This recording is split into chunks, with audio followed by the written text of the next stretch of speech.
Humanity was never meant to win. At least, that's what the galaxy believed.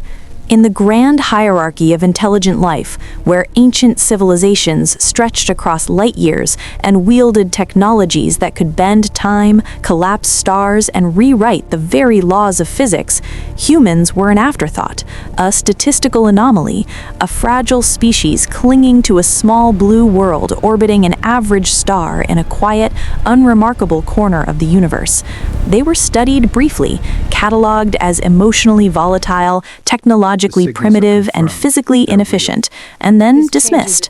The galaxy had seen countless species rise and fall, and humanity, by all predictive models, was destined to vanish before ever becoming relevant. But what the galaxy failed to understand, what it could never quantify, was the one variable that would change everything: the indomitable, irrational, and utterly unpredictable nature of the human spirit. When first contact finally occurred, it wasn't marked by triumph or celebration, but by quiet observation. Alien probes slipped into Earth's orbit, scanning oceans, cities, and mines. Reports were compiled, simulations were run, and conclusions were drawn. Humans were divided, constantly at odds with one another. They fought wars over land, resources, beliefs, and even ideas. Their history was soaked in conflict, their progress driven by necessity rather than harmony. Compared to the unified empires of the galaxy, humanity seemed broken, incapable of cooperation on a scale large enough to matter. And yet, hidden within that chaos was something extraordinary. Humans did not simply survive adversity, they adapted to it, learned from it, and more often than not, turned it into strength. The first true encounter came not with diplomats, but with invaders. A dominant galactic empire, confident in its superiority, saw Earth as an easy conquest. To them, it was a routine operation, another primitive world to be absorbed, its resources harvested, its population either enslaved or eradicated.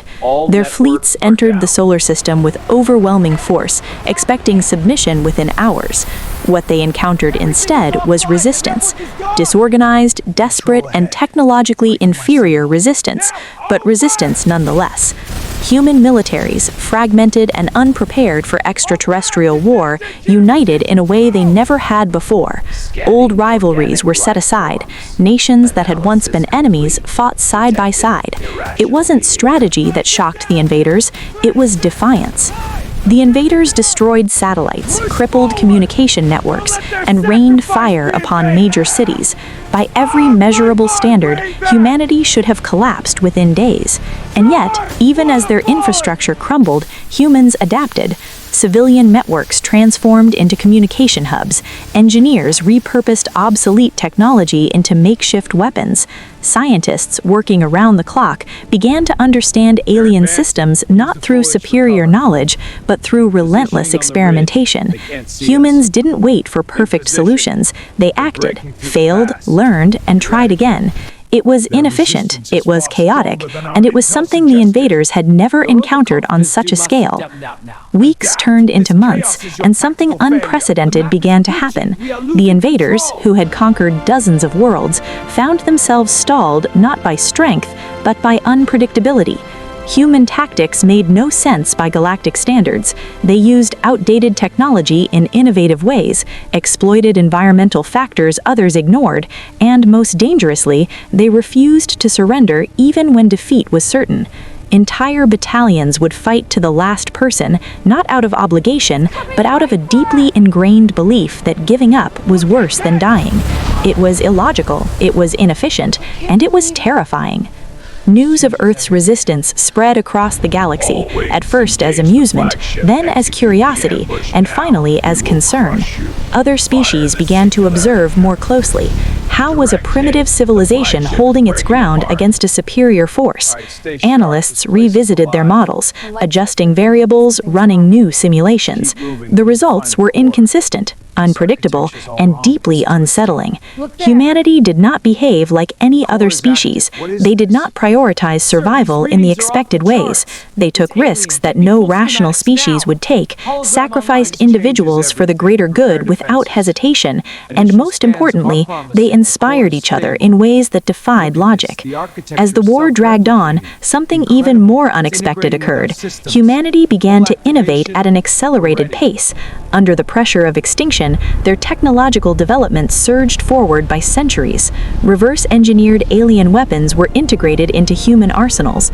New propulsion systems were developed. Artificial intelligence, once limited by ethical concerns, was unleashed in controlled but powerful ways.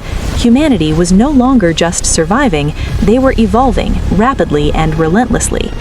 The turning point came not with a massive victory, but with a single, seemingly insignificant event. A small human fleet, outmatched and outgunned, managed to disable a flagship of the invading armada.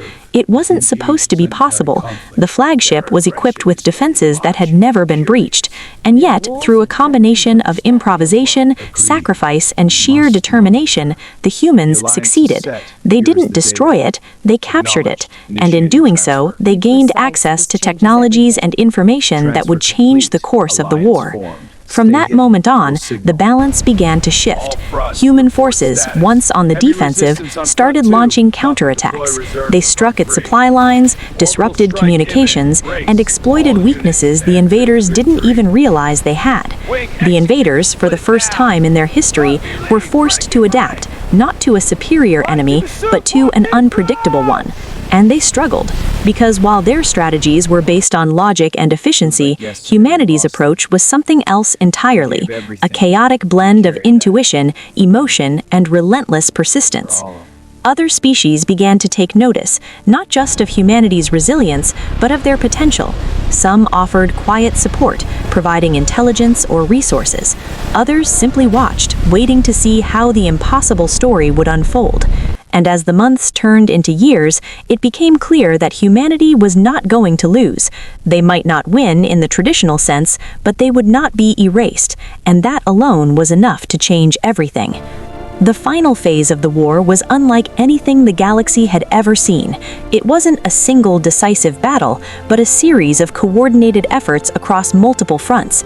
Humanity, now united on a global scale, fought not just for survival, but for their place in the universe.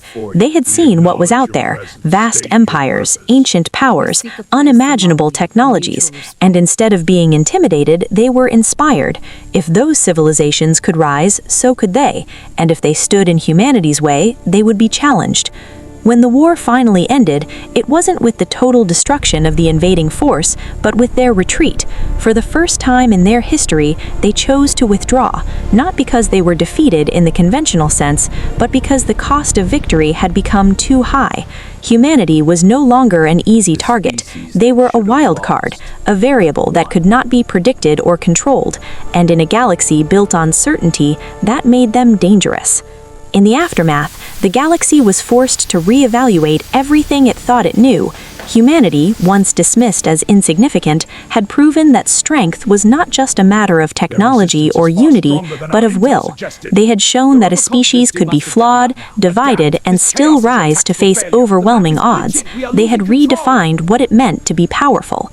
And, perhaps most importantly, they had earned something no one had ever expected them to achieve: respect.